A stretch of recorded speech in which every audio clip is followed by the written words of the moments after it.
You could be forgiven for thinking this is a grand conspiracy theory, but please consider this. The term conspiracy theory has become one of the most successful propaganda terms of all time in closing down discussion and debate. It's a thought-terminating cliche, but nevertheless, it's surprisingly effective when you try to calmly present evidence in a factual and reasoned manner.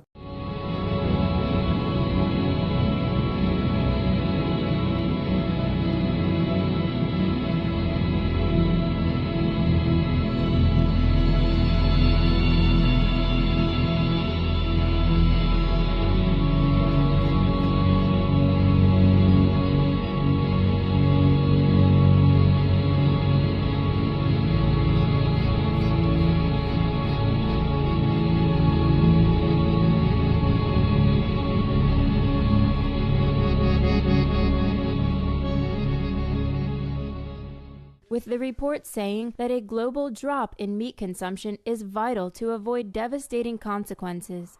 The authors state a substantial reduction of impacts would only be possible with a substantial worldwide diet change away from animal products. But certainly the thoughts of limiting the meat consumption should be taken seriously. Supreme Master Ching Hai has similarly spoken on many occasions of the immense toll of meat and fish production on the planet, tirelessly urging for a global switch to plant-based fare, as in the following excerpt from an October 2009 video conference in Germany. But even though our predicament is very grave, we do still have time if we act now.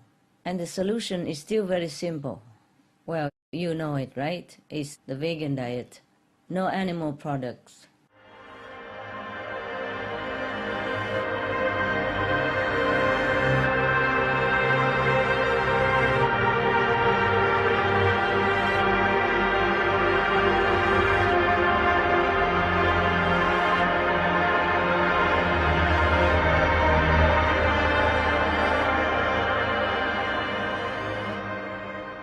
And I have been assigned to show you certain selected histobunk highlights from the past. But everything is perfect now, and everything will always be perfect. Centuries ago, in primitive times, before the dawn of civilization, there were things that would be inconceivable to us today. The superstitious primitives continued to rely upon a quite useless class of technicians called doctors.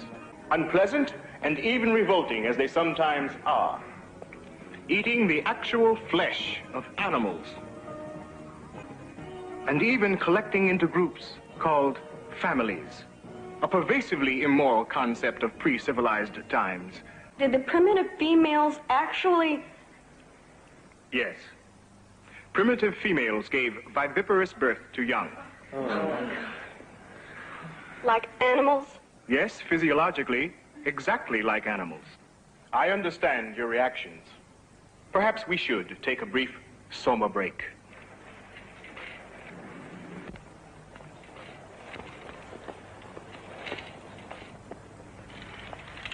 Take the scene on anti-nature conditioning.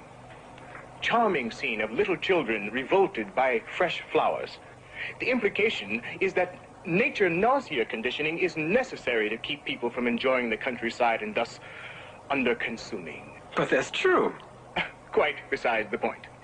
I just wanted to show why nature nausea training is one of our most recent improvements in... You see? Recent implies past. Improvement implies progress. And if the present is perfect, then there can't be any progress, of course. And even the word why, that's the most dangerous of all.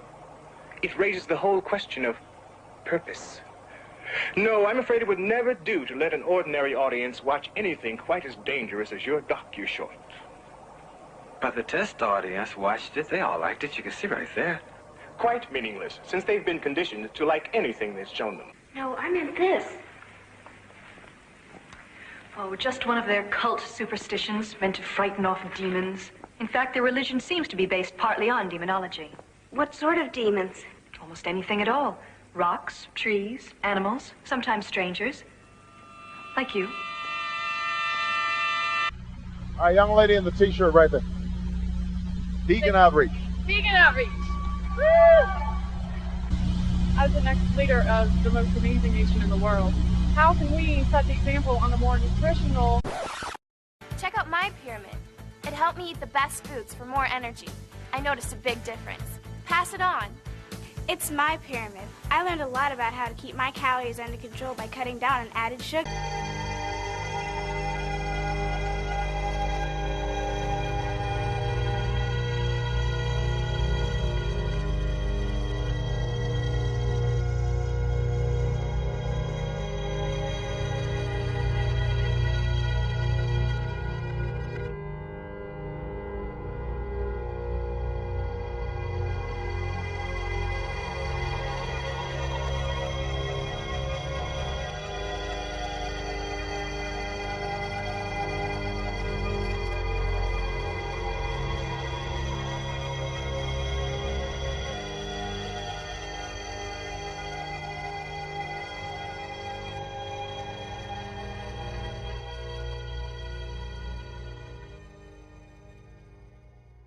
You understand, for example, that there are essential amino acids. That's proteins, certain ones that we have to get.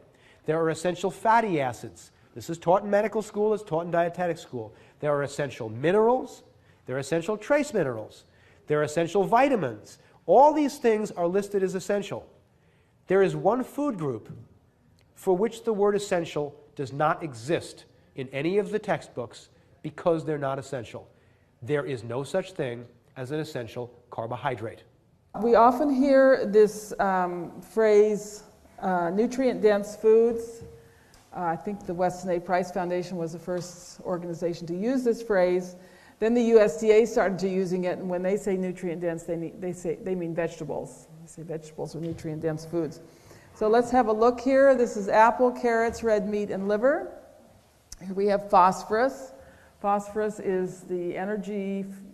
It's the fuel for your cells, is phosphorus. A little bit in apple and carrots, way more in red meat, and much more in liver. Here's iron, a little tiny smidgen in apples and carrots, quite a bit in red meat, and look at liver. Zinc, hardly any in the plant foods, lots in red meat and liver. In fact, red meat actually has more zinc than liver. And then copper, B2, vitamin A. There's no vitamin A in plant foods. A little bit in red meat. Look at the liver. A little vitamin C in apples and carrots, but there's actually more vitamin C in liver. And the one I like to point out is B6 and B12, which B12 has fallen off. But liver is so rich in B6 and B12, much more than even red meat. And these are critical vitamins. That's why I say if you're on a budget, you can get more nutrition from eating liver once a week than from eating red meat with every meal. So it's a very important food to include in your diet. You know, because when we look at the food guide pyramid, which is a complete joke, and I've talked about this, they mostly advocate, the bottom section is bread, cereal, rice, and pasta, 6 to 11 servings a day. That's what our government wants us to eat the most of. It's more accurate if you actually take the food guide pyramid and reverse it upside down. Basically, just do the exact opposite of what they tell you and you're gonna be healthy. This is where it gets confusing because you look at labels and you're like, you see this little American Heart Association on your oatmeal or something. And you're like, oh, sweet, you know, this is good for my heart. And they actually studied a similar product, say it was bread, one that had the label of American Heart Association stamped on there, one that didn't have the label. The ones with the label actually had more sugar. They're completely the same. And again, when you say whole grain is the biggest piece of crap I've ever heard, because a whole grain means that you start with a frickin' kernel and then you can pulverize it, do whatever the heck you want with it. As long as you started with it before the processing occurred, you can say it's whole grain. Everyone in my family needs more fiber in their diet. Whole grains provide fiber. Foods rich in fiber reduce the risk of diseases, such as heart disease. So I'm going to shop for whole grain. I'll look for products with whole grain in the ingredient list. Here is a brown loaf of bread, which looks like it could be whole grain.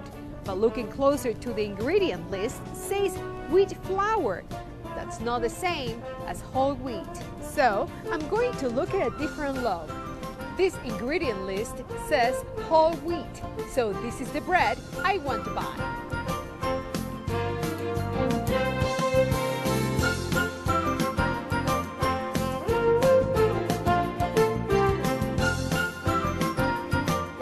idea that fat and cholesterol cause heart disease comes from 1952 from the diet heart hypothesis. This hypothesis has been called the greatest scientific deception of this century, perhaps of any century. A hypothesis is not the truth. It's only an idea. It has to be proven.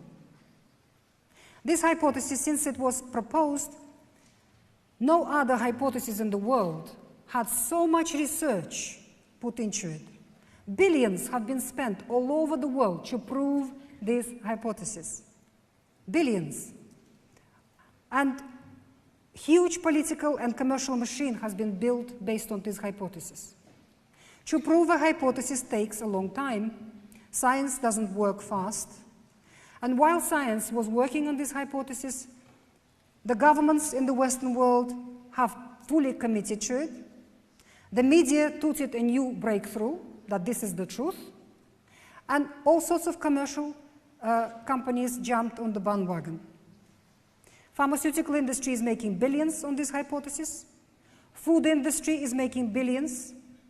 Medical industry is making billions. Western governments are making billions. This hypothesis today, we can 100% say, has been proven wrong. The diet heart hypothesis is a big mistake. It has been proven wrong for the last 30 years. But because our political and commercial machine has committed to this hypothesis, they work very hard not to allow the population to know the truth, to know the real scientific truth that came out. As you already heard, 95%, maybe more, of studies in the Western world are funded by commercial companies. In English, we have a very good saying. In Russia, we have another, which is very good. But it says that the one who pays the piper orders the tune, right? And what is a scientific study? They design it, they collect data, and then the data is analyzed.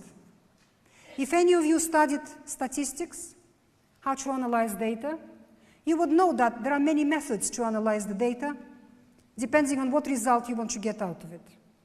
Pharmaceutical industry, food industry, and other industries which benefit from this employ an army of statisticians to do just that for them.